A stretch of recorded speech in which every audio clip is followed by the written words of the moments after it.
హరి ఓం. అందరికి శుభోదయం. దివ్యమైన భవ్యమైన నిత్య నూతనమైన అత్యంత పవిత్రమైన మన లోపల ఉన్నటువంటి ఈ దేవాలయానికి అందరికీ స్వాగతం. బాబా స్వామి రామదాస్ మా గురుగారి పాదార విందాలకి నా అనంత ప్రణామాలు. అలాగే మా అమ్మ నాన్న చరణార విందలకు కూడా ప్రణామాలు. మనం ఇప్పుడు భగవద్గీతలో 13వ అధ్యాయం క్షేత్ర క్షేత్రజ్ఞ విభాగ యోగ అది నేర్చుకుంటున్నాము. క్షేత్ర క్షేత్రజ్ఞ, ఇవి రెండే విభాగాలు ఉన్నాయి అని పరమాత్ముడు చెప్తున్నాడు. ఇంకా ఏమి లేదు ఈ ప్రపంచంలో, రెండే ఉన్నాయి. సారంగా చూస్తే ఒక్కటే ఉంది, కానీ మనకు కనపడుతుంది కదా, అందుకే క్షేత్ర క్షేత్రజ్ఞ. ఇదం శరీరం కౌంతేయ క్షేత్రమిత్య విధీయతే అని అన్నాడు 2వ శ్లోకంలో. ఈ శరీరాన్ని క్షేత్ర అని అంటారు. దీన్ని ఎవరు తెలుసుకుంటారో, ఎవరు అంటే ఒక మనిషి అని కాదు, ఎవరికి ఇది దీని గురించి తెలివి ఉందో అది క్షేత్రజ్ఞ. ఏతద్యో వేత్తి తం ప్రాహుః క్షేత్రజ్ఞ ఇది తద్విదః, అలాగంటారు. క్షేత్రజ్ఞ అంటే క్షేత్ర గురించి ఎవరికి కరెక్ట్ గా తెలుసో ఆ దాన్ని క్షేత్రజ్ఞ అని అంటారు. ఎవరంటే ఒక మనిషిని అనుకోకూడదు. ఒక గింజ ఉంటే దాన్ని నాటాలంటే మనకు భూమి కావాలి. అలాగే మన దగ్గర ఎన్నో గింజలున్నాయి. పుణ్యకర్మాల గింజలున్నాయి, పాపకర్మాల గింజలు కూడా ఉన్నాయి. దానికి ఫలం రావాలి, ఫలం ఇవ్వాల్సిందే. అక్కడ గింజలు ఉన్నాయి అంటే ఫలం రావాల్సిందే. దానికి కావాలి ఒక క్షేత్రం, దానికి ఈ శరీరం. దానివల్ల మనము జన్మమెత్తి వచ్చాము. ఇప్పుడు సుఖంగా ఉన్నాము, సంతోషంగా ఉన్నాము అంటే ముందు ఎప్పుడో, ఏ జన్మంలో తెలీదు, లేదా ఈ జన్మంలో ఎప్పుడో తెలీదు, పుణ్యకర్మం చేశాము, అందుకే మనం ఇప్పుడు సంతోషంగా ఉన్నాము. కష్టం వస్తుంది, దుఃఖం ఉంది అని అంటే అది ఇప్పుడు పాపకర్మాల ఫలాన్ని మనము అనుభవిస్తున్నాము. మనం ఏ మెను ఇచ్చామో దాని ప్రకారమే మనకు ఆహారం ఇస్తున్నారు. అదే ప్రకారం మనకు వస్తుంది కదా. మనం ఏ మెను ఇస్తామో, హోటల్కి వెళ్ళి ఒక ఆర్డర్ ఇస్తాము, అదే మనకు వస్తుంది. అయితే ఇప్పుడు మనం ఏ పరిస్థితులు ఉన్నామో దానికి ఆర్డర్ మనమే ముందు ఇచ్చాము, అందుకే ఇలాంటి పరిస్థితి మనకు వస్తుంది. మంచిదో చెడ్డదో తెలీదు, కానీ ఏ పరిస్థితి అయినా దానికి కారణం ఉంటుంది. ఇది లా ఆఫ్ కర్మ, కాజ్ అండ్ ఎఫెక్ట్ అంటాము, కారణం పరిణామం. ఈ శ్లోకంలో శరీరాన్ని క్షేత్రాన్ని పిలుస్తారు అని భగవంతుడు చెప్పాడు. కానీ శరీరం మాత్రమేనా, ఇంకా వేరే ఏమైనా ఉందా? ఎందుకంటే అర్జునుడు ఏ ప్రశ్న అడిగాడు 1వ శ్లోకంలో, ఆ శ్లోకం అందరు బుక్ లో ఉంటుందో లేదో చెప్పలేము. ఎందుకంటే వేద వ్యాసులు రాసిన భగవద్గీతలో 700 శ్లోకాలు ఉన్నాయి.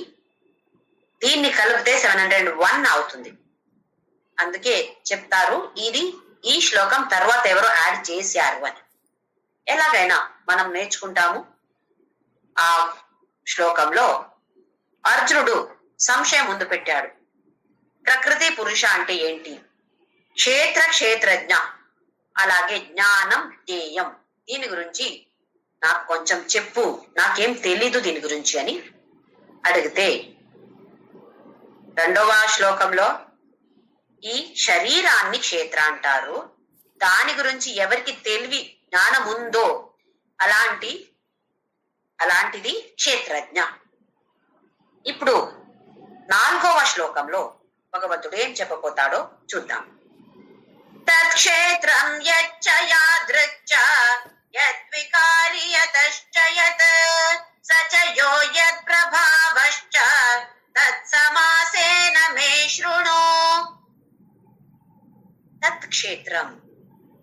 యత్ చ. ఈ క్షేత్రం అనేది శరీరం మాత్రమే కాదు, క్షేత్రం అనేది ఏంటి? యాదృచ్ఛ, దానికి ఏమేం మార్పులు ఉంటాయి?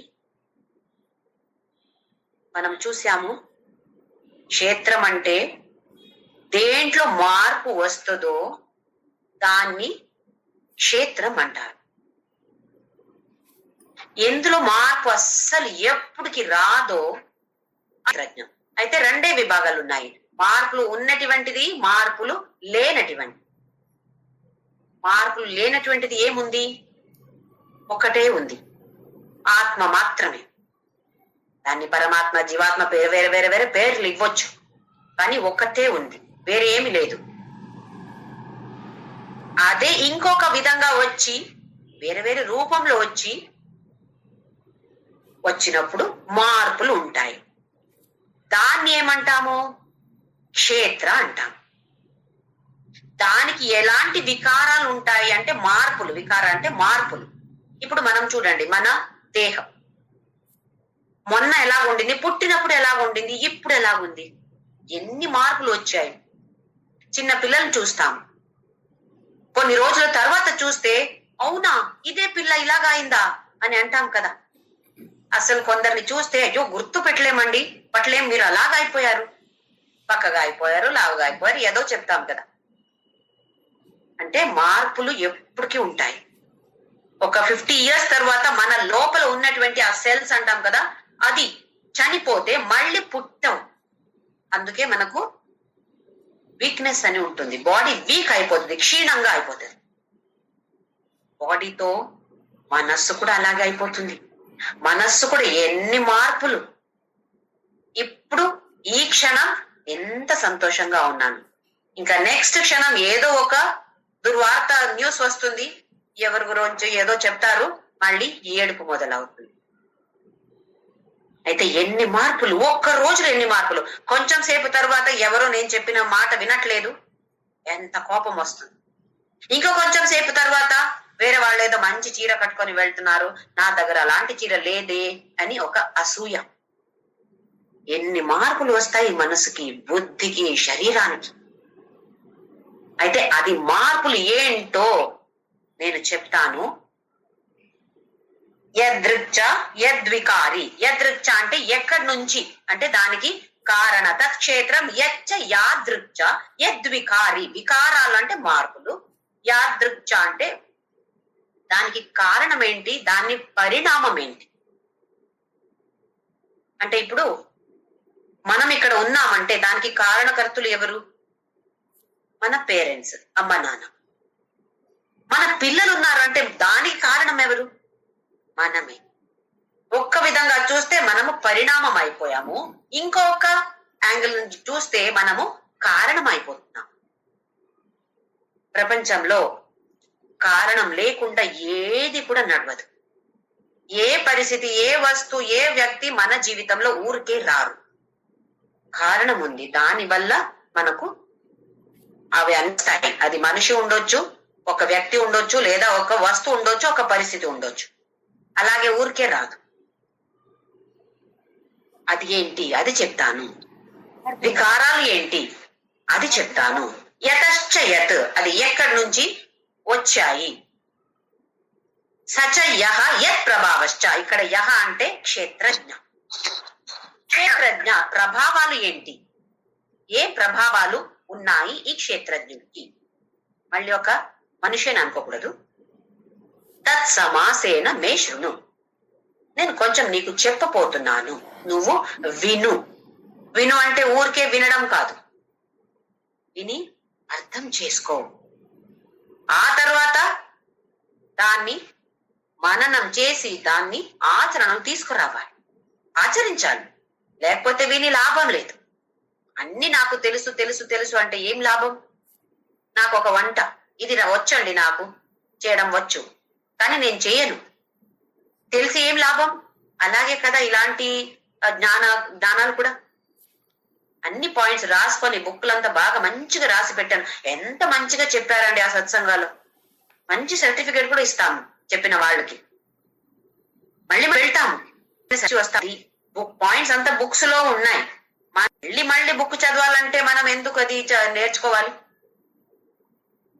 అది మననం చేసి మన లోపల మనకది ఆటోమేటిక్ గా రావాలి. అయితే యత్ ప్రభావ, ఆ దాని ప్రభావం ఏంటి? దాన్ని నువ్వు విను. ఇది ఎక్కడ నడుస్తుంది ఈ డైలాగ్? ఈ మాటలన్నీ ఎక్కడో ధ్యానంలో ఉండినప్పుడు కాదు కదా, యుద్ధ భూమిలో రణరంగంలో నడుస్తుంది. అయితే ఫుల్ ఎక్స్ప్లెనేషన్ ఇవ్వలేను, కొంచెం కొంచెం నీకు చెప్తాను, కానీ దాన్ని నువ్వు కరెక్ట్ గా విను. నెక్స్ట్ శ్లోక నంబర్ 5. ఋషిభిర్బహుధా గీతం ఛందోభిర్వివిధై పృథక్ బ్రహ్మసూత్రపదైశ్చైవ హేతుమద్భిర్వినిశ్చితైః. ఋషిభిః బహుధా గీతం అంటే మన ఋషి మునిలో దీని గురించి అన్ని, గీతం అంటే శ్లోకాలు లేదా పురాణాలు, అందులో బాగా చెప్పారు.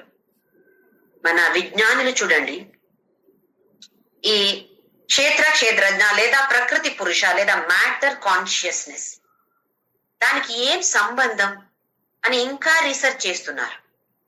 ఇంకా వాళ్ళకి సరిగా తెలియలేదు. అది చిన్న చిన్నగా డివైడ్ చేసుకొని ఒక మనిషి తీసుకుంటే ఏమేమి ఉన్నాయి, ఒక మాలిక్యూల్ ఉన్నాయి, తర్వాత ఆటమ్స్ ఉన్నాయి, అందులో ఎలక్ట్రాన్స్, న్యూట్రాన్, ప్రోటాన్ అని ఉంటాయి, అందులో ఆటమ్స్ ఇలాగే ఇంకా లోపల వెళ్ళారు. కానీ ఆ తర్వాత ఒక ఎనర్జీ ఉంది అని తెలిసింది. అంతేకాని ఈ ప్రకృతి పురుషకి ఏ సంబంధం ఏంటి, మ్యాటర్ కాన్షియస్నెస్ కి సంబంధం ఏంటి అని ఇంకా వాళ్ళకి తెలియలేదు. అది మాత్రమేనా, అది ఏ డిపార్ట్మెంట్ లో వస్తుందని కూడా తెలీదు. అది సైకాలజీయా, ఫిజియాలజీయా, న్యూరాలజీయా, ఏ డిపార్ట్మెంట్ లో ఏ కేటగిరీలో పెట్టాలి, ఏ కేటగిరీలో దాన్ని చదవాలి, అది కూడా తెలియలేదు ఇంకా. కానీ ఎప్పుడో ఎన్నో సంవత్సరాల క్రితం రాసిన పురాణాలు చూడండి, ఏ కథ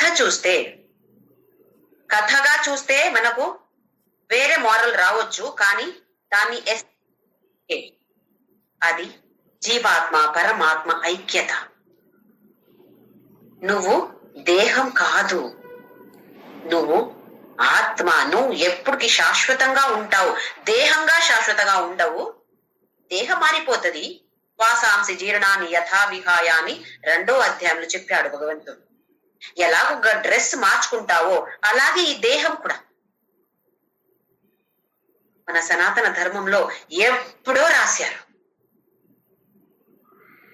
కానీ ఇప్పుడు కూడా సైంటిస్ట్ ఇంకా రీసెర్చ్ చేస్తున్నారు. ఋషిభిః బహుధా గీతం, ఎన్నో గీతములు ఇలాగి రాశారు, దీని గురించి చెప్పారు. ఛందోభిర్ వివిధై పృథక్, పృథక్ అంటే వేరే విధంగా, వివిధ వేరే పృథక్ అంటే సపరేట్ గా. ఛందస్, ఇక్కడ ఛందస్ అంటే స్తోత్రాలు, శ్లోకాలు. ఏ స్తోత్ర చూడండి, విశ్వం విష్ణుర్ వషట్కారో. విశ్వం ఏంటి? విశ్వం అంటే భగవంతుడా, నువ్వే విశ్వం, ప్రపంచమే ఆ పరమాత్ముడని కదా చెప్పేది. ఏమొచ్చింది అది? జీవాత్మ పరమాత్మ ఐక్య. అహం ఇత్యేవ విభావయే భవానీ, ధ్యాన శ్లోక లలితా సహస్రనామంలో. నేనే నువ్వు అని అనుకోని నేను ధ్యానం చేస్తాను. చూడండి ఎప్పుడు రాశారు ఇవి అన్ని ఛందస్. ఏ స్తోత్ర తీసుకుంటే మెయిన్ ఫౌండేషన్ ఇదే, జీవాత్మ పరమాత్మ ఐక్యత. ఎవరైనా భగవద్గీత మేము నేర్చుకుంటున్నాము, చదువుతాము అంటే చెప్పండి ఏముంది, మెయిన్ గా ఏముంది భగవద్గీతలో అంటే, చాలా మంది కర్మణ్యేవాధికారస్తే మా ఫలేషు కదాచన ఆ శ్లోకం చెప్తారు. కర్మంలో మాత్రమే నా అధికారం, కర్మ ఫలంలో కాదు. ఇంకా పరమేశ్వర ప్రసాద, పరమేశ్వర అర్పణ, అవి అన్ని ఉంది. అది కూడా లేదు అని కాదు, కానీ మెయిన్ ఫౌండేషన్ ఆఫ్ భగవద్గీత ఇవి ఏది కూడా కాదు. జీవాత్మ పరమాత్మ ఒక్కటే, లేదా నువ్వు జీవాత్ముడు అంటే నువ్వు శాశ్వతంగా ఉండేవాడు. నువ్వు ఒక దేహం కాదు. ఇది భగవద్గీత ఫౌండేషన్, లేదా ఏ వేద ఏ ఉపనిషత్ తీసుకోండి, ఇది ఫౌండేషన్, మెయిన్ ఫౌండేషన్ ఇది. ఏ స్తోత్ర తీసుకుంటే కూడా ఎసెన్స్ గా చూస్తే, పైకి చూస్తే మనకు అది కనపడదు, ఎసెన్స్ గా చూస్తే ఇది ఒక్కటే ఉంటుంది. అయితే ఎన్నో స్తోత్రాలు ఛందోభిర్ వివిధై పృథక్ పృథక్ పృథక్ అంటే వేరే వేరే వేరే వేరే నానా విధమైన వేరే వేరే వేరే వేరే స్తోత్రం తీసుకోండి, ఏది చూస్తే దీని గురించి రాశారు. ఇంకా బ్రహ్మసూత్ర పదైశ్చైవ, బ్రహ్మసూత్ర వేదవ్యాసులు బ్రహ్మసూత్రం రాశారు. బ్రహ్మసూత్రం అంటే ఏంటి అంటే, ఒక టాపిక్ ని చిన్నగా ఒక్క లైన్ లో, ఒక క్యాప్సూల్, అలాగే మనం క్యాప్సూల్ తీసుకుంటాం చూడండి, ఒక ప్యాకేజ్ అలాగుంటుంది. ఇది కూడా అలాగే ఒక ప్యాక్డ్ ఐడియా, పెద్ద ఐడియా ఉండొచ్చు, దాన్ని ఒక ప్యాక్ చేసి చిన్నగా చెప్పడం. వివరం ఉండదు, వివరం మనము తెలుసుకోవాలి, లేదా ఎవరికి తెలుసో వాళ్ళ దగ్గర నేర్చుకోవాలి. కానీ చెప్పడం ఏంటి, ఒక పారాగ్రాఫ్ లో చెప్పరు, ఒక్క లైన్, ఒక్క 2-3 శబ్దాలే ఉండొచ్చు అందులో. దేని గురించి చెప్తారు? ఈ బ్రహ్మసూత్రంలో దేని గురించి చెప్పారు? ఇప్పుడు మన వేదాల్ని 2 భాగంగా చేశారు. వేద పూర్వ భాగ, వేద అంత. వేద పూర్వం అంటే మనం ఇప్పుడు అన్ని రిచువల్స్ చేస్తాం కదా, ఆచరణలో మనం ఏమేం తీసుకొచ్చామో, హోమం ఉండొచ్చు, యజ్ఞం ఉండొచ్చు, పూజ, అభిషేకం ఎలా చేయాలి, అవి అన్ని అందులో విశ్లేషణ ఉంది, అంటే అనాలిసిస్ అంటాం. అది రిచువల్స్. వేదాంతంలో మనకు ఏం ఫిలాసఫీ, తత్వం ఏముందో దాని గురించి విమర్శన ఉంది.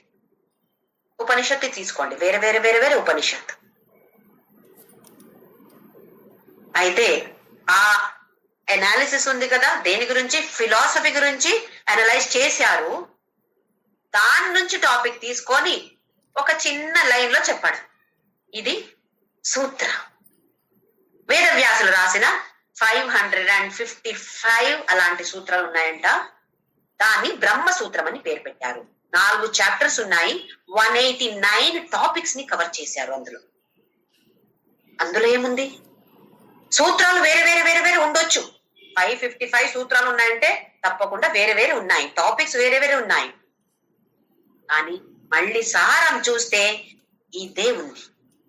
హేతుమద్భిః వినిశ్చితైః. ఎలా నిశ్చయం చేశారు? కారణంతో. దానికి ఇప్పుడు మనం సైన్స్ తీసుకుంటే, మనం ఏదో చెప్తే వాళ్ళు వినరు, దాన్ని మళ్ళీ ప్రాక్టికల్ గా ఎక్స్పెరిమెంట్ చేసి రిజల్ట్ ఇలాగే వస్తే అవును. మనం కూడా ఇప్పుడు కెమిస్ట్రీ, ఫిజిక్స్ తీసుకునే వాళ్ళు ల్యాబ్ లో వెళ్ళి చూస్తాం కదా, చూసి తర్వాత రాయాలి, దాని కన్క్లూజన్ ఏంటి, అవును ఈ కలర్ వస్తే ఇలాగ అయింది, ఇది అయింది అని రాయాలి కదా. అయితే అలాగే ఎక్స్పెరిమెంట్ చేసినవి ఇది. వినిశ్చితైః హేతుమద్భిః. హేతు అంటే కారణం, కారణంతో నిశ్చయం చేశారు. వేరే కొన్ని ధర్మాలను చూస్తే ఒక ధర్మానికి ఒక్కొక్కరు ఉంటారు చీఫ్ గా, మనకి ఎవరు లేరు. అలాగే చీఫ్ అని ఎవరు లేరు. మనం చీఫ్ అంటే ఆ ఎనర్జీ పరబ్రహ్మ మాత్రమే. చాలా మంది వచ్చారు, రామ, కృష్ణ అందరూ వచ్చారు, కానీ ఎవరు కూడా దీనికి చీఫ్ అని లేదు. వేరే ధర్మాలని చూడండి, ఎవరో ఒక్కరు తీసుకువచ్చారు ఆ ధర్మాన్ని, వాళ్ళు చెప్పినట్టే వీళ్ళు చెయ్యాలి.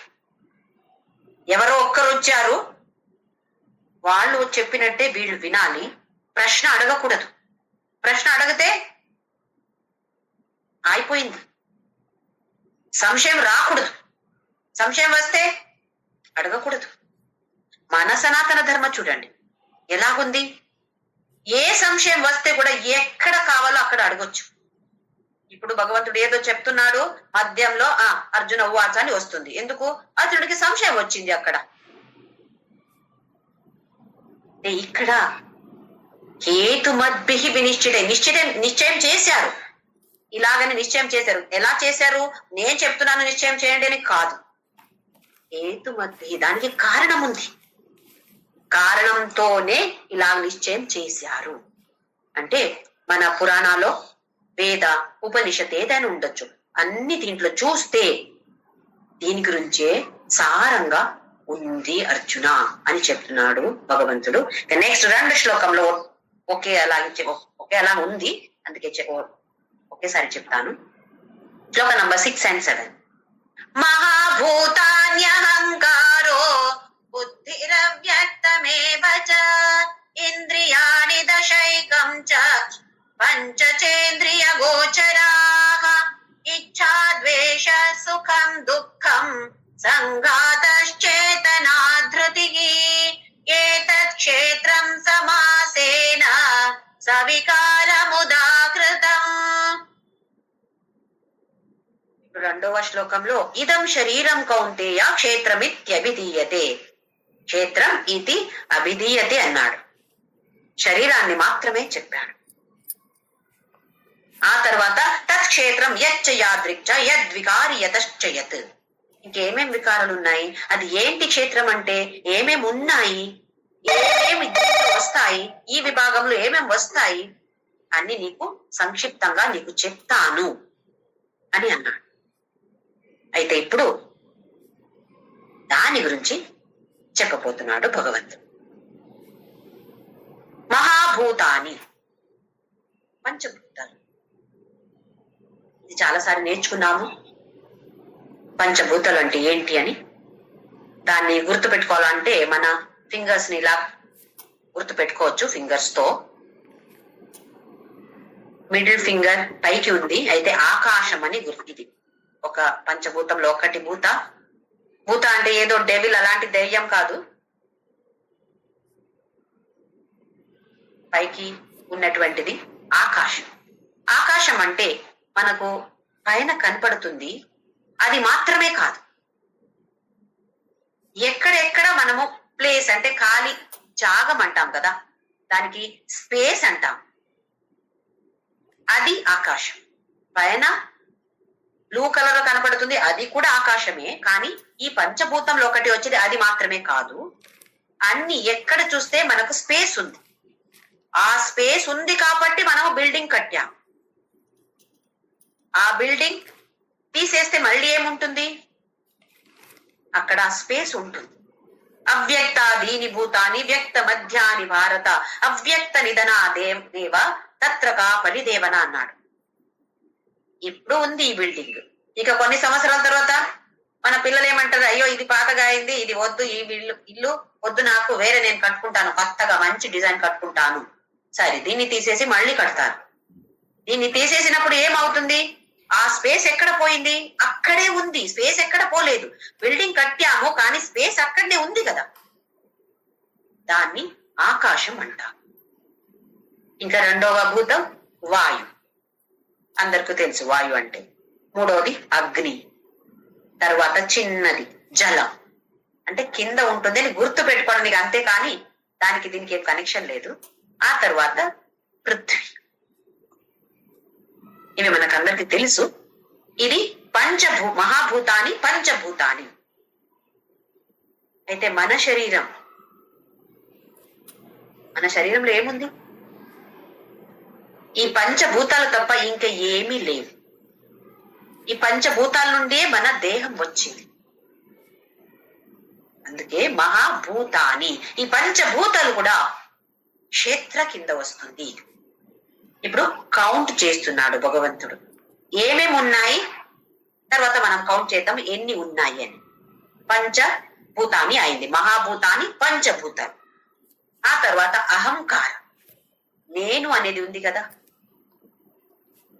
ఒక్కొక్కసారి బాగా స్ట్రాంగ్ గా ఉంటుంది నేను అనేది, ఒక్కొక్కసారి కొంచెం ఇన్ఫీరియారిటీ కాంప్లెక్స్, అమ్మో నాకేమి తెలియదే, వీళ్ళకందరికి తెలిసే, అది కూడా అహంకారమే. నేను అనేది కదా అహంకారం అనేది, నేను చాలా గ్రేట్, అది అహంకారమే. నాకు ఏమీ తెలీదు, వాళ్ళకందరికి తెలుసు, అయ్యో ఇన్ఫీరియారిటీ కాంప్లెక్స్, అది కూడా అహంకారమే. ఇంకా బుద్ధి, దేంట్లో మార్పు వస్తుంటాయో అది క్షేత్ర. బుద్ధి ఒకే విధంగా ఉంటుందా, బుద్ధి ఎన్నో మార్పులు ఉంటాయి కదా బుద్ధిలో. ఇవాళ నాకు ఇలా చేసే బుద్ధి వచ్చిందండి అని చెప్తాం కదా, ఎందుకు భగవంతుడు అలాంటి బుద్ధి ఇచ్చాడో అని అంటాం. అయితే బుద్ధిలో కూడా మార్పులు వస్తూ ఉంటాయి, అది కూడా క్షేత్రమే. అవ్యక్తం, ఇక్కడ అవ్యక్తం అంటే మాయ, ప్రకృతి. ప్రకృతిలో కూడా ఎన్నో మార్పులు వస్తూ ఉంటాయి, అందుకే అవ్యక్తం. కనపడడం లేదు, కనపడుతుందా? అది ప్రకృతి అంటే మనకు చెట్టులు అవన్నీ ప్రకృతి, నేచర్ అంటాము, అది కనపడుతుంది. ఇంకా మన మనస్సు, మన బుద్ధి కనపడుతుందా మనకు? అది కూడా ప్రకృతియే కదా. ఎందుకు అవి కూడా ప్రకృతి? దేంట్లో మార్పులు వస్తున్నాయి అది అన్ని ప్రకృతి, అవి అన్ని క్షేత్రం. ప్రకృతి క్షేత్రం అంటే సేమ్, పురుష క్షేత్రజ్ఞ అంటే సేమ్. ప్రకృతి అంటే క్షేత్ర, పురుష అంటే ఇక్కడ మేల్ ఫీమేల్ కాదు, అలాంటి పురుష స్త్రీ కాదు, ఇక్కడ మనం కూడా పురుషులే. ఆ పురుష క్షేత్రజ్ఞ, అవి రెండు కూడా సేమ్ మీనింగ్. అవ్యక్తం అంటే ప్రకృతి. ఆ తర్వాత ఇంద్రియాణి దశైకం, ఇంద్రియాణి దశ ప్లస్ ఏకం. ఏకం ఏంటో తర్వాత చూద్దాము.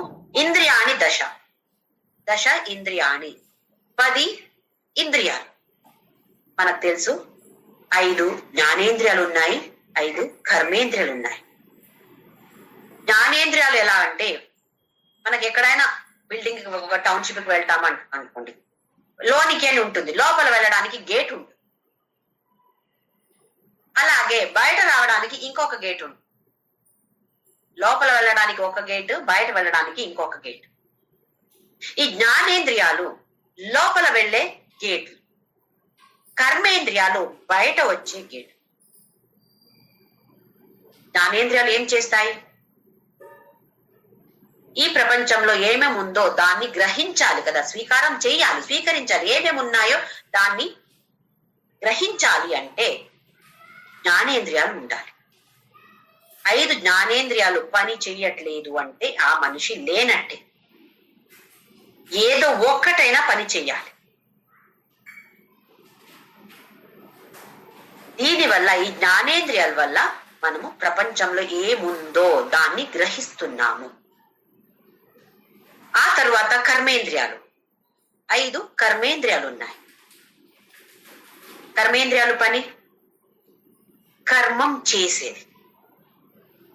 దేన్ని స్వీకారం చేశామో దాన్ని ఉపయోగించి బుద్ధి, మనస్సు, దేహం అవన్నీ ఉపయోగించి ఈ కర్మేంద్రియాలు పనిచేస్తాయి. అంటే కర్మేంద్రియాల ద్వారా మనం ఏమేం పని చేస్తామో అవి అన్ని ప్రపంచానికి ఇస్తున్నాము. ప్రపంచం నుండి తీసుకున్నాము జ్ఞానేంద్రియాల ద్వారా, ప్రపంచానికి ఇస్తున్నాము కర్మేంద్రియాల ద్వారా. అయితే తీసుకోవడం, ఇవ్వడం, ఇది ఇంద్రియాలు పని. ఇంద్రియాణి దశ, ఈ ఇంద్రియాలు అన్ని కూడా క్షేత్రం. కళ్ళు ఇప్పుడు ఇది చూస్తుంది, ఇంకా కొంచెం సమయం తర్వాత వేరే చూస్తుంది, ఇంకా కొంచెం సమయం తర్వాత టీవీలో మంచి సీరియల్ వస్తుంది, దాన్ని చూస్తుంది. ఇవి ఇంద్రియాలన్నీ క్షేత్ర కింద వస్తుంది అర్జున. ఆ తర్వాత ఏకం, ఇక్కడ ఏకం అంటే మనస్సు. ఎలా ఉంది మనస్సు అనేది? భయంకరంగా ఉంది. ఎంత అసహ్యంగా ఉందో మనస్సు. వాళ్ళ గురించి చెడ్డగా ఆలోచించడం, వీళ్ళ గురించి చెడ్డగా ఆలోచించడం. ఎవరో ఒకరిద్దరు మన పిల్లల మీద మాత్రమే మనకు ప్రేమ, వాళ్ళ గురించి మాత్రమే మంచి ఆలోచన. ఇంకా అసూయ, ద్వేష, అవి అన్ని నిండగా ఇక్కడ పెట్టుకొని పూజ చేస్తా. మనసు గురించి మళ్ళీ వద్దాము. ఆ తర్వాత ఇంద్రియ గోచర, ఈ ఇంద్రియాలు చూస్తున్నాయి. ఇప్పుడు కళ్ళు చూస్తున్నాయి అంటే ఆ చూసే ఒక శక్తి ఉంది కదా. కళ్ళు భౌతికంగా కళ్ళు కావాలి, అలాగే దానికి ఆ శక్తి ఉండాలి. ఆ గోచరం చేస్తుంది కదా ఆ ఇంద్రియ, అదేంటి? శబ్ద, స్పర్శ, రూప, రస, గంధ. ఇప్పుడు శబ్దం వింటాను, చెవులు ఉన్నాయి, ఒక శవానికి కూడా చెవులు ఉన్నాయి కదా, వినపడుతుందా? కళ్ళు ఉన్నాయి, భౌతికంగా చూస్తే, ఆర్గన్స్ గా చూస్తే, అంగంగా చూస్తే కళ్ళు ఉన్నాయి, చెవి అన్ని ఉన్నాయి కదా. శవానికి ఏమి లేవు, అన్ని ఉన్నాయి. కానీ కనపడటం లేదు, వినడం లేదు. ఎందుకు? ఆ గోచరమయ్యే శక్తి లేదు. శబ్ద, స్పర్శ, రూప, రసగంధ, దాన్ని ఆ శక్తి ఇవ్వడానికి ఏదో కావాలి మనం. అది ఎక్కడి నుండి వస్తుంది? అది క్షేత్రజ్ఞ. అది అక్కడ లోపల ఉన్నటువంటి ఆత్మ అని ఉంది, అక్కడి నుంచి మనకు ఆ శక్తి వస్తుంది. శబ్ద, స్పర్శ, రూప, రస, గంధ అని 5 ఇంద్రియాలకి 5 గోచరమయ్యేటువంటి ఒక శక్తి. అవి కూడా క్షేత్ర కింద వస్తుంది అర్జున. ఈ మనసుకి మళ్ళీ వద్దాము. మనసు అనేది కూడా ఒక జడ. ఇప్పుడు మనము క్షేత్ర అంటే అన్ని జడ. జడ అంటే ఏ యాక్టివిటీ చేయలేదు, చేయడానికి కెపాసిటీ లేదు, దేహానికి కెపాసిటీ లేదు. దేహ జడ, మనసు జడ, బుద్ధి జడ. జడ అనే శబ్దం ఉంది కదా తెలుగులో. జడ అంటే మనం వేసుకునే జడ కాదు, ఇనర్ట్ అంటాం కదా. దేనికి పనికిరాదు, ఏ ఫీలింగ్స్ లేదు, ఏ ఎమోషన్ లేదు, ఏ యాక్టివిటీ లేదు. కానీ ఈ క్షేత్రజ్ఞ ఉంది కాబట్టి ఈ దేహ, ఈ మనసు అంతా యాక్టివ్ గా ఫీల్ అవుతుంది. ఇప్పుడు సూర్యుడు ఉన్నాడు, సూర్యుడికి ప్రకాశం ఉంది, వేరే ఎవరు ప్రకాశం ఇచ్చే అవసరం లేదు. ఇప్పుడు అద్దాలు ఉన్నాయి, ఒక మిర్రర్ ఉంది నా దగ్గర.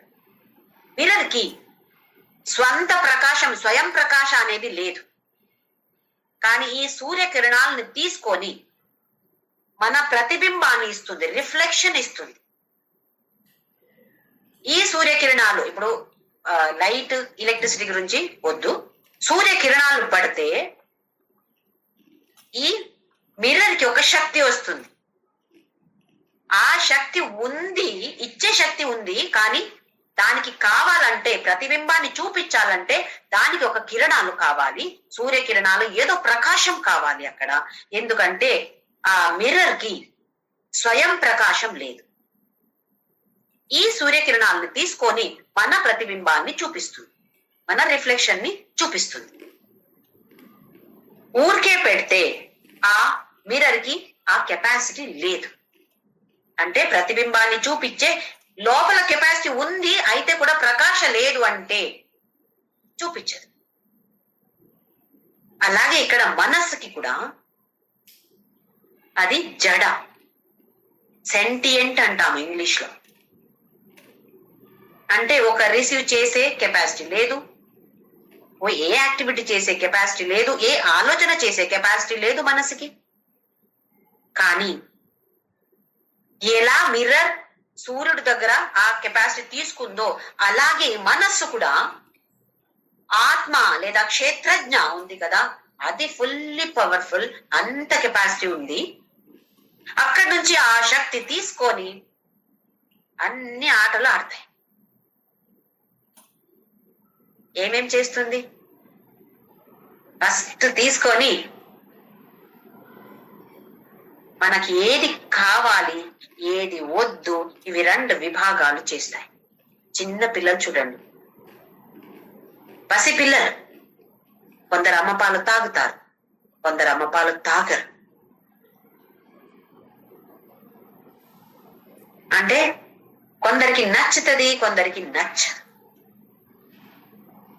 ఇంకా కొంచెం పెద్దగా అయిన తర్వాత కొందరికి స్వీట్స్ అంటే ఇష్టం, కొందరికి ఇదంటే ఇష్టం, కొందరికి అదంటే ఇష్టం. ఇది వద్దు నాకు, అది కావాలి నాకు. చిన్నప్పుడే మొదలవుతుంది. మనం కూడా ఉన్నాం కదా అలాగే. చిన్న పిల్లలు కాదు, చిన్న పిల్లలు అక్కడి నుంచే స్టార్ట్ అవుతుంది అని అంటున్నాను. మనం కూడా చూస్తున్నాం కదా, ఇది కావాలి, ఇది వద్దు నాకు. కావాలి అంటే ఈ వ్యక్తి నా జీవితంలో కావాలి, ఈ వస్తు నా జీవితంలో కావాలి, ఈ పరిస్థితి ఇలాంటిది నాకు కావాలి. అలాగే ఇంకొక విభాగం చేశామే, ఈ వ్యక్తి నా జీవితంలో నాకు వద్దే వద్దు, నేను ఉండలేను. డైవర్స్ చూడండి, నాకు ఈ భార్య వద్దు, ఈ భర్త వద్దు, ఈ వస్తు వద్దు, ఈ పరిస్థితి అస్సలు నాకు రాకూడదు, ఎవరికి కూడా రాకూడదండి ఇలాంటి కష్టం. చెప్తాం కదా, నా శత్రువులు కూడా రాకూడదు అని చెప్తాం. అంటే అంత భయంకరంగా ఉంది, అంత కష్టపడుతున్నాను నేను, అందుకే నాకు వద్దు. ఏం చేశాము ఇప్పుడు? కావాల్సిన ఒక లిస్ట్, ఏమేం కావాలి, మనిషి, వస్తు, పరిస్థితి అన్ని ఒక లిస్ట్. ఇంకొక లిస్ట్ ఇక్కడ ఏమేం మనకు వద్దో అది ఒక లిస్ట్. రెండు పెద్ద లిస్టులు ఉన్నాయి. కావాలి అనేది ఎంత పెద్దగా ఉందో, ఏం వద్దు అని ఉందో అది కూడా పెద్దగా లిస్ట్ ఉంది. ఎవరు కోరుకుంటారు కష్టం రావాలని? వద్దు అని ఉంటుంది కదా. అయితే అది కూడా ఆ లిస్ట్ లో వచ్చిందా? ఎంత పెద్ద లిస్ట్ అయిందో అది. మన జీవితం అంటే దీంట్లోనే బతుకుతున్నాం మనం. ఏం కావాలి దాన్ని వెనక వెళ్తున్నాం, ఏం వద్దు దాని నుంచి దూరంగా వెళ్తున్నాం. ఒకటి కావాలని ఏం లిస్ట్ ఉందో దాని దగ్గర ఎలా తీసుకుంటున్నాను, ఎలాగది వస్తుంది, ఏం చేస్తే నేను ఇది వస్తుంది నాకు, మనిషి, వస్తు, పరిస్థితి. ఏం చేస్తే నాకు ఈ వ్యక్తి దొరుకుతుంది, ఏం చేస్తే నాకు ఈ వాషింగ్ మెషిన్, మంచి టీవీ, ఇది వస్తుంది, ఇల్లు మంచిది రావాలి. అలాగే పరిస్థితి, ఎప్పుడు చూస్తే మనం సంతోషంగా ఉండాలని కోరిక. అది తల్లి అంటే ఎలా ఉంటుంది అంటే, నాకు కష్టమైతే కూడా పర్లేదండి, నా పిల్లలు మంచిగా ఉంటే చాలు కదా. ఎవరైనా అలాగే కదా కోరుకునేది. దానికి ఏం చేయాలి? ఇప్పుడు ఈ వ్యక్తి, ఈ వస్తువు, ఈ పరిస్థితి కావాలంటే ఏం చేయాలి అని చూస్తాం. సరే, ఈ వస్తువు కావాలంటే డబ్బు కావాలి. డబ్బు కావాలంటే ఏం చేయాలి? పని చేయాలి. పని చేయాలంటే ఏం కావాలి? ఎడ్యుకేషన్, క్వాలిఫికేషన్ కావాలి. ఆ ఎడ్యుకేషన్ కావాలంటే ఏం చేయాలి? ఇలాగే వెనక వెళ్ళండి. ఎన్ని కోరికలు అప్పుడు, ఎన్ని పెద్ద లిస్ట్. అది మాత్రమేనా? అలాగే ఇటు సైడ్ కూడా ఉంది కదా, ఇది వద్దు నాకు, దాని నుంచి దూరం ఎలా వెళ్ళాలి నేను, దానికి ఏం చేయాలి? ఈ కష్టం నాకు రాకూడదు అంటే నేనేం చెయ్యాలి కదా. ఇలాగే కదా మనం పరిగెత్తుతున్నాము. ఒక్క వస్తువు దగ్గర పరిగెత్తుతున్నాము, ఇంకొక వస్తువు నుండి దూరంగా పరిగెత్తుతున్నాము. ఇదే మన జీవితం. ఇంతేనా? అంతే. అందరూ మార్చుకోవాలి. ఎలా ఉండాలి, ఏం చెయ్యాలి, దానికోసమే కదా మనం భగవద్గీత ఇప్పుడు నేర్చుకునేది. అయితే ఆ మనస్సు అనేది ఆ ఆత్మ లేదా క్షేత్రజ్ఞ లేదా పురుష అని దేన్ని చెప్తామో అక్కడి నుండి ఆ శక్తిని ఏమంటారు, సాలం తీసుకుంటున్నాడు. సాలం తీసుకొని దానితో పని చేస్తుంది. చేసే పని ఇలా. ఎందుకు ఇలాగ వస్తుంది అంటే దానికి కారణం రాగ ద్వేష. రాగ అంటే అటాచ్మెంట్ వచ్చేది, ద్వేష అంటే డిటాచ్మెంట్ కాదు, అటాచ్మెంట్ ది ఆపోజిట్, అంటే వీళ్ళు వద్దు అని ఉన్నటువంటి. అయితే భగవంతుడు ఎంతో మంచిగా ప్రపంచాన్ని సృష్టి చేశాడు, అందరికీ ఒకే అలాగే సృష్టి చేశాడు. కానీ మనం ఏం చేశాము, ఈ రాగ ద్వేష ఉన్నటువంటి ఒక కళ్ళ జోడు పెట్టుకొని దాని ద్వారా మనం ప్రపంచాన్ని చూస్తున్నాం. భగవంతుడు సృష్టి చేసిన ప్రపంచం వేరే, మనం చూసే ప్రపంచమే వేరే. అక్కడ ఆయన ఒక పబ్లిక్ ప్రపంచం సృష్టి చేస్తే నేనేం చేశాను, ఒక ప్రైవేట్ ప్రపంచం పెట్టుకున్నాను. ఎలా ప్రైవేట్ అయింది? పెద్ద కళ్ళజోడు పెట్టుకున్నాను కదా. ఎలాంటి కళ్ళజోడు? స్పెషల్ కళ్ళజోడు ఇది. ఏం దివ్యచక్షు కాదు స్పెషల్ అంటే. రాగ ద్వేష భరితమైన కళ్ళజోడు పెట్టుకొని, వీళ్ళు నా వాళ్ళు, వీళ్ళంటే నాకు చాలా ఇష్టం, చాలా ప్రేమ, వీళ్ళు నాకు నచ్చదు. నచ్చదు మాత్రమేనా? నచ్చదు నచ్చదు, వీళ్ళంటే నచ్చదు, ఈ పరిస్థితి అంటే నచ్చదు అని ద్వేషం. మనం దాన్ని రాగ ద్వేష అనేటువంటి కళ్ళజోడు పెట్టుకొని బతుకుతున్నా. మనస్సు ఈ శక్తిని తీసుకొని ఏం చెయ్యాలి? అది వదిలి ఇలా బతుకుతున్నామే. ఈ శక్తి తీసుకుంటుంది కదా, దాన్ని చిదాభాస అంటాం.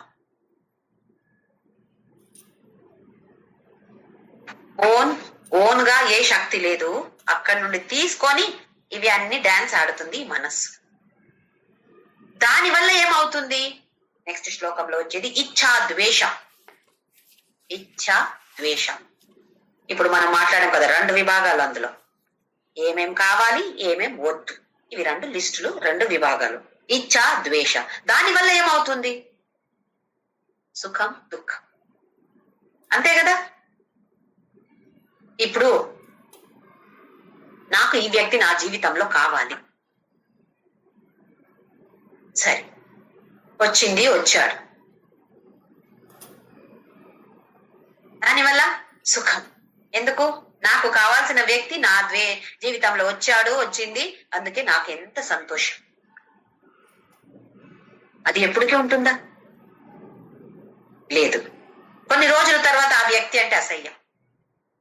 ఎందుకు వచ్చాడో, ఎందుకు వచ్చిందో, అప్పుడు దుఃఖం. ఎక్కడ సుఖం దుఃఖం చూస్తున్నామో అక్కడ దాని వెనుక ఇచ్ఛా ద్వేష ఉంది, దాని వెనుక రాగ ద్వేష. ఈ కళ్ళజోడు పెట్టుకొని కదా కష్టం పడుతున్నాము. భగవంతుడు ఇలా సృష్టి చేశాడా? ఏ వస్తువు అయినా చూడండి, దానికి ఒక సుఖ దుఃఖ ఇచ్చే కెపాసిటీ ఆ వస్తువుకి లేదు. ఏ వస్తువు అయినా, ఏ పరిస్థితి అయినా, ఏ మనిషి అయినా.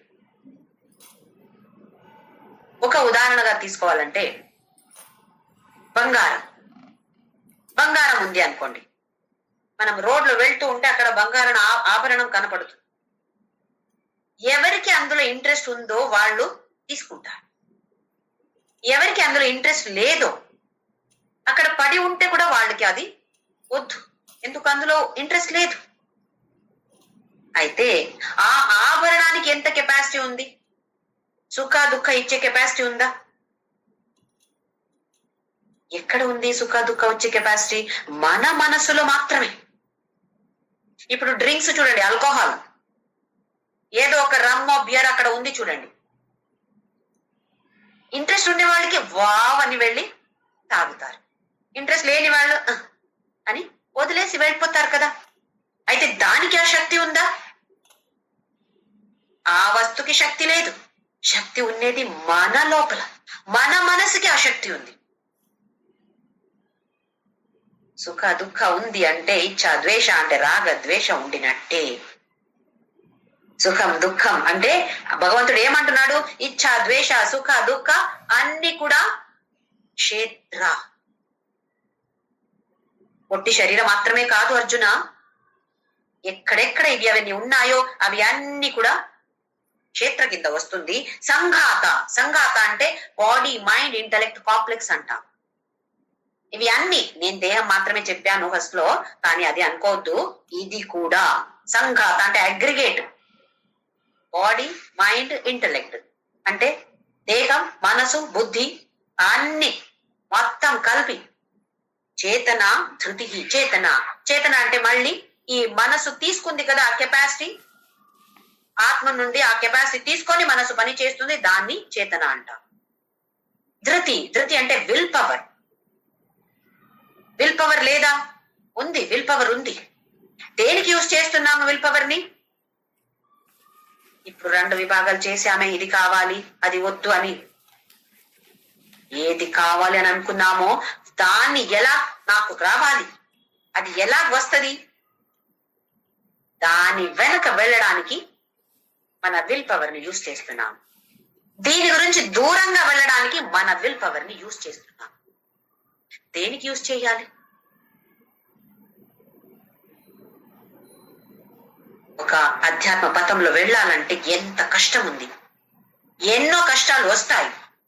నేను ఇలా ఉంటాను, ఇలా చేస్తాను, ఈ రోజు నాకు కోపం రాకూడదు, ఇది ఒక వ్రతం. ఇలాంటి వ్రతం తీసుకుందామా? ఒక్కొక్క రోజు చూద్దామా? ఎవరో ఎలాగో ప్రవర్తిస్తారు. కోపం వస్తుంది అని అనుకుంటే లేదు, వ్రతం ఉంది, ఇవాళ నాకు కోపం రాకూడదు. ఇలాంటి మంచి వ్రతాలు మనం ఎందుకు తీసుకోకూడదు? ఎన్నో కష్టాలు వస్తాయి, కోపం వస్తుంది, కానీ కోపం నేను చూపించలేను, చేయలేను. ఎందుకు? అది ఒక వ్రతం కదా. మనం ఏం చేస్తాము? వ్రతం అంటే ఉపవాసం. ఉపవాసం అంటే రాత్రి, నా లాంటి వాళ్ళు రాత్రి ఉపవాసం అంటే మధ్యాహ్నం ఎక్కువ తినేస్తాను నేను. ఎందుకు? రాత్రి ఉపవాసం కదా. మనసు ఎక్కడ ఉంది? ఆ ఫుడ్ మీదనే ఉంది, దేవుడి మీద ఉండదు. అధ్యాత్మ పథంలో వెళ్లే మంచి పద్ధతి కాదు ఇది. ఉపవాసం చేయాలి, చెయ్యొచ్చు, కానీ మనస్సు ఆహారం మీద వెళ్తుందంటే ఉపవాసం చేసి లాభం లేదు. లేదా ఉపవాసం అని పెద్దగా అందరికి చెప్పి ఇంకా తినడం ఏంటి? ఒక 10 పండ్లు తినడము, ఇంకా యాపిల్ తినడము, లేదా ఉప్మా ఉపవాసంతో తినొచ్చు. ఇవి అన్ని ఎక్కడ ఎవరిని మోసం చేస్తున్నాం మనం? దేనికి? ఎవరికి కావాలి? భగవంతుడికి కావాలా ఇవి అన్ని? చెప్పలేదే. మన దేహాన్ని మనము కరెక్ట్ గా పెట్టుకోవాలి. దానికోసం ఇలాంటి ఉపవాసాలు. మనస్సు భగవంతుడి మీద ఉంది అంటే ఉపవాసం చేస్తే పర్లేదు, చేయకపోతే పర్లేదు. ఆ విల్ పవర్ ని ఎక్కడ యూజ్ చేసుకోవాలి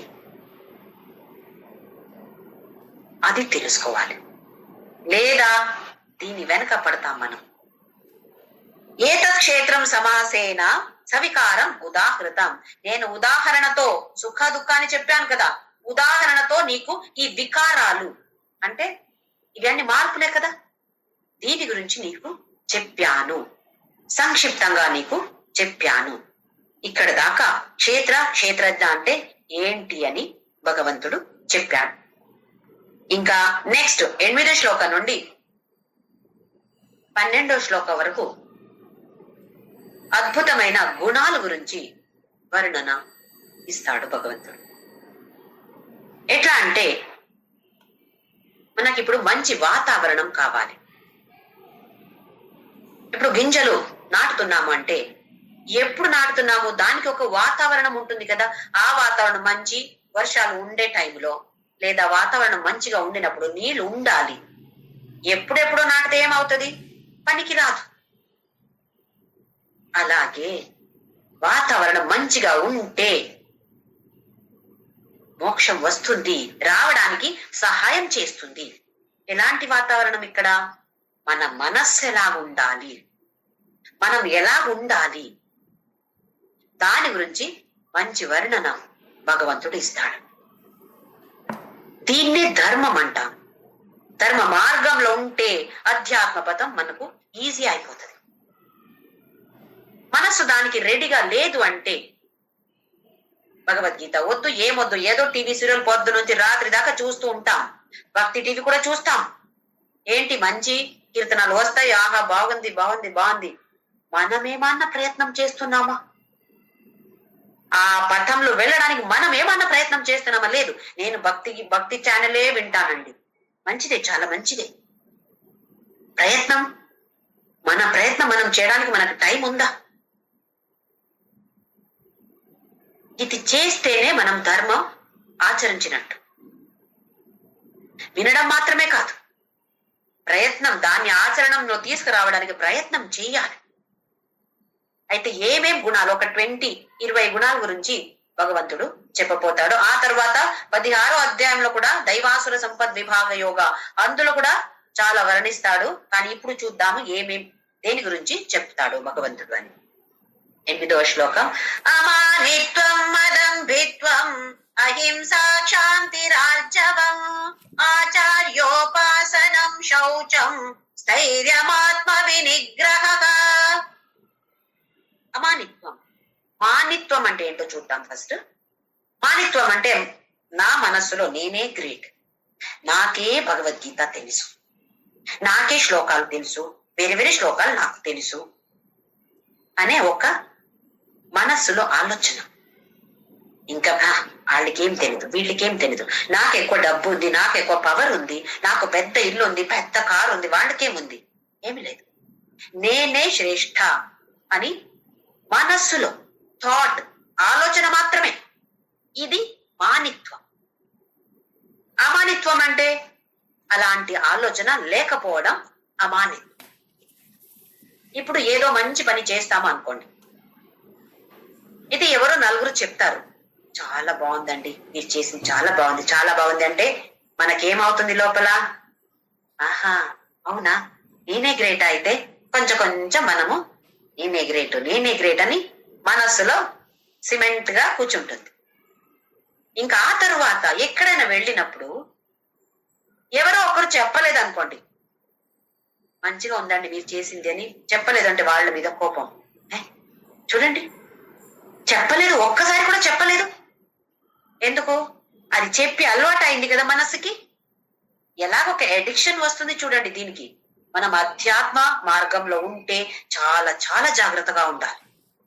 చీర బాగుంది, నలుగురు చీర బాగుంది అంటే ఎంత మంచి ఫీలింగ్ అది.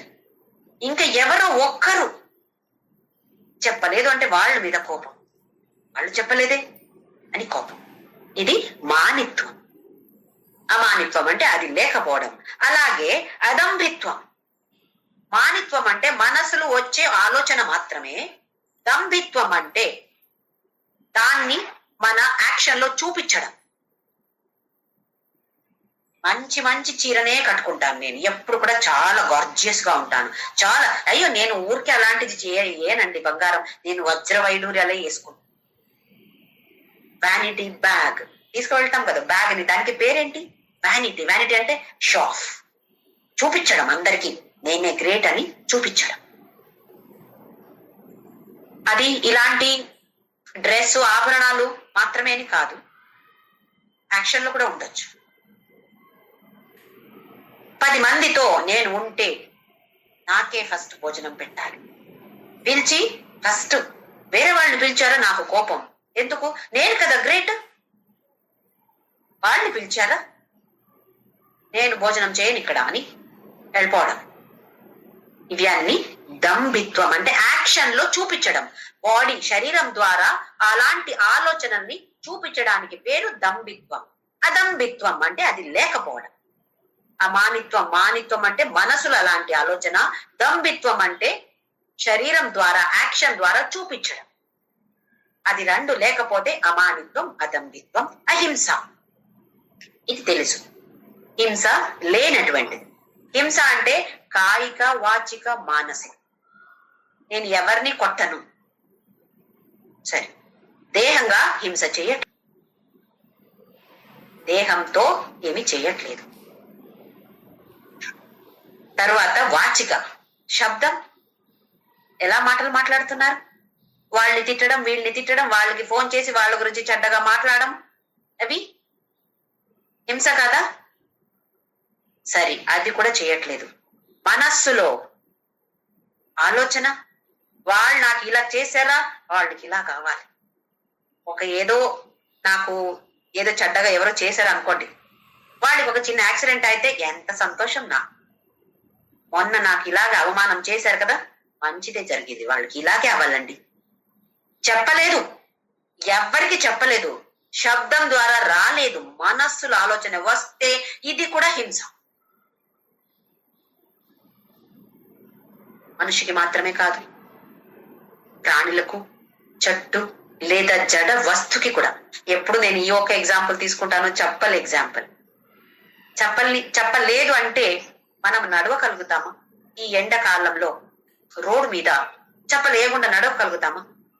ఎంత మన పాదాలని రక్షణ చేస్తుంది ఆ చెప్పలు. ఇంటికి రాగానే అది బయటనే, సరే అది పద్ధతి, బయట అది మంచిదే, కానీ ఎలాగే పెడతాము, ఎలాగో తీసేసి ఒక్క నీటుగా పెట్టట్లేదు, ఎలాగో పడేసి రావడం. ఒక్క గౌరవం ఇవ్వచ్చు కదా దానికి. నువ్వు నా పాదాల్ని రక్షించావు, ఒక్క థ్యాంక్స్, సరే థ్యాంక్స్ చెప్తే అది వినడానికి చెవులు లేవు, మనసు లేదు, బుద్ధి లేదు ఆ చెప్పలకి. కానీ మనకుందే, నాకుంది కదా, నాకు మనసు ఉంది, నాకు బుద్ధి ఉంది. ఇలా మనం చేస్తే అది కూడా హింస. అయితే అహింస అంటే నేను అహింస ఆచరిస్తానండి అంటే ఎంత జాగ్రత్తగా ఉండాలి చెప్పడానికి. మనసులో ఒక్కసారి కూడా వేరే వాళ్ళ గురించి చెడ్డ ఆలోచన రాకూడదు. చెడ్డ మాటలు, యాక్షన్ అలాంటిది రాకపోతే అహింస. ఆ తర్వాత క్షాంతి. శాంతి అంటే సహించే శక్తి, క్షమ, తితిక్ష. శాంతి, శాంతి కాదు క్షాంతి. సహన ఉండడం. సహన ఉంటే మన జీవితంలో సుఖం ఉంటుంది. పేషెన్స్ ఉండాలి. లేదంటే కోపం వచ్చేస్తుంది, మళ్ళీ తిట్టడం, మళ్ళీ హింస, మళ్ళీ సుఖ దుఃఖ కదా. అయితే క్షాంతి. ఆర్జవం అంటే ఆలోచన, మాటలు, యాక్షన్ ఇవి అన్ని ఒకే విధంగా ఉండాలి. ఏదో ఆలోచిస్తాము, వేరే ఏదో మాట్లాడతాము, యాక్షన్ ఇంకొక వేరే ఏదో ఉంటుంది. మనం అందరిలా చేస్తాము. కానీ రాజకారులు చూడండి, పొలిటీషియన్స్ చూడండి, అది ఎలక్షన్ వస్తే వాళ్ళ ఆలోచన ఏముంటుంది? వాళ్ళకి ఎట్లా డబ్బు వస్తుంది, వాళ్ళు పవర్ ఇంకా ఎట్లా పెరగొచ్చు, దాని గురించి ఆలోచన ఉంటుంది. మాటలు ఎంత మంచిగా మాట్లాడతారు. యాక్షన్ ఎలా ఉంటుంది? మాటల్లో ఉండినట్టు యాక్షన్ ఉంటుందా? ఎప్పుడు లేదు, అది వేరేగా ఉంటుంది. అయితే ఆలోచనకి, మాటలకి, యాక్షన్ కి ఒక్క దీనికి కనెక్షనే లేదు. అది ఆర్జవం కాదు. ఆర్జవం అంటే ఏం ఆలోచిస్తున్నామో దాన్ని మాట్లాడాలి, అదే ఏం మాట్లాడుతున్నామో అదే ఆచరణలో ఉండాలి. మాట్లాడేది ఒకటి, చేసేది ఇంకొకటి, ఆలోచన ఇంకొకటి అంటే ఆర్జవం కాదు. ఇంకా ఆచార్య ఉపాసనం, గురుగారి ఉపాసనం. ఉపాసన అంటే జ్ఞానం. ఇక్కడ ఆచార్య అంటే జ్ఞాన ఉపాసన. ఉపాసన అంటే అక్కడ ఆచార్య గురు ఎవరున్నారో వాళ్ళని కూర్చోపెట్టి పూజ చేయాలి అని కాదు. అది కావాలైతే అలాంటి లెవెల్లో ఉన్నారంటే ఒక స్వామీజీ, మా గురుగారు అలాంటి వాళ్ళు అంటే పూజ చేయొచ్చు. లేదంటే ఒక మంచి ప్రేమంతో, ఒక గౌరవం, ఒక అభిమానంతో ఉండాలి. ఎవరో ఆచార్య నేను నేర్చుకుంటున్నాను వాళ్ళ దగ్గర అని వాళ్ళంటే నాకు నచ్చదు. ఏదో ఒక 2 పాయింట్లు చెప్తారు, నేను నేర్చుకుంటున్నాను అంతే. కానీ మనిషి మంచిది కాదండి.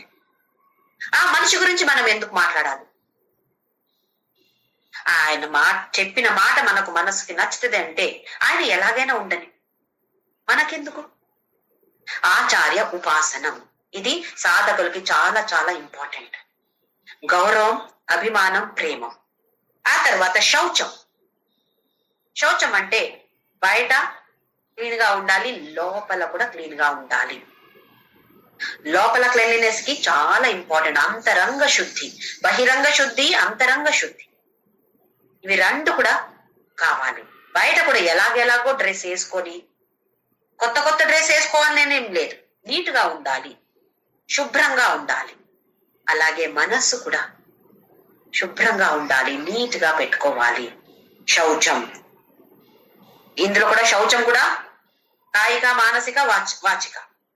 మనస్సు, ఆలోచన మంచిగా ఉండాలి, మాటలు షార్ట్ అండ్ స్వీట్ గా ఉండాలి. అలాగే యాక్షన్ కూడా మంచిగా ఉండాలి. ఇది శౌచం.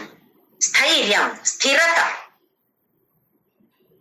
ఏదో ఒక నిశ్చయం చేస్తే దాంట్లో స్థిరంగా ఉండాలి. ఒక్కసారి అటు, ఒక్కసారి ఇటు, అటు ఇటు అవ్వకూడదు. స్థిరంగా నిలబడాలి. ఒక మాట చెప్తే దాని మీద స్థిరంగా నిలబడాలి. ఇది స్థైర్యం. ఆ తరువాత ఆత్మ వినిగ్రహ. ఇది కొంచెం పెద్ద టాపిక్. అది మళ్ళీ వచ్చే వారం దీని గురించి చూద్దాం. ఇవి అన్ని మనకు గుణాలు మన దగ్గర లేదా ఉందా అని మనమే టెస్ట్ చేసుకోవాలి. ఒక గుణం గురించి భగవంతుడు చెప్పాడు. మనం ఏం చేస్తాము? శౌచం, స్థైర్యం ఏదో ఒక్కటి తీసుకొని చూడండి, ఆవిడలే ఇది లేదే లేదు. మానిత్వం ఎప్పుడు చూస్తే నేనే గ్రేట్ అని అనుకుంటున్నారు. వాళ్ళ గురించి వీళ్ళ గురించి మనకు అనవసరం, మనకు వద్దు. నేనెలాగున్నాను, నేను నాలో అమానిత్వం ఉందా, మానిత్వం ఉందా, దంభిత్వం ఉందా, అదంభిత్వం ఉందా, నేను ఆర్జవం, నాలో ఆర్జవం అని ఉందా, నేను ఆలోచించేది ఒకటి, మాట్లాడేది ఇంకొకటి, చేసేది ఇంకొకటి అంటే ఆర్జవం ఎక్కడ ఉంది నాలో? ఇది మన అనాలిసిస్ మనం చేసుకోవాలి. వేరే వాళ్ళ అనాలిసిస్ ఇంతవరకు చేశాము చాలు. కానీ ఇప్పుడు మనం ఎలా ఉన్నాము, ఇలాగ రావాలంటే నేనేం చెయ్యాలి, దీని గురించి మనము అనలైజ్ చేసుకొని ముందుకు వెళ్ళాలి. దానికి అన్ని చెయ్యాలంటే దానికి ఏం కావాలి? నామస్మరణ. ఇది మనము ఎప్పుడు ఏ పని చేస్తూ ఉంటే కూడా నామస్మరణ అయితే తప్పకుండా చెయ్యాలి. అప్పుడు మనసు కొంచెం కొంచెం కొంచెం కొంచెం నిర్మలంగా అయిపోతుంది. అందుకే నామస్మరణ చేద్దామా? ఓం శ్రీ